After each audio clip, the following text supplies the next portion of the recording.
Planting seeds the right way up.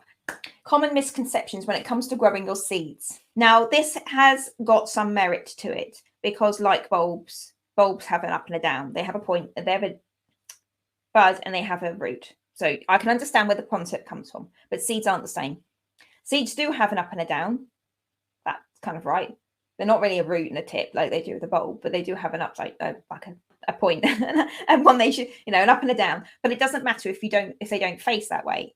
And when a seed germinates, the roots will naturally go down, and the stem will naturally go upwards for the leaves to be out into the light. They will naturally travel that way. They don't worry if you've got a bean and you've planted it upside down or on its side or flat or anything. They will still grow the same way. They'll split. The shell will split. The stem will start going up towards the light because it will travel towards the light. They will naturally do that. And the roots will naturally go downwards. They'll follow their instinct, if you like, to go downwards. There is a technical term for it, but I can't think what it is. But they will naturally go down. So no matter what way they're facing, they will always grow the right way up.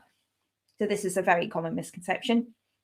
You don't have to stress about which way up a seed is or where the top of a seed is. They will find their own way. It's absolutely fine.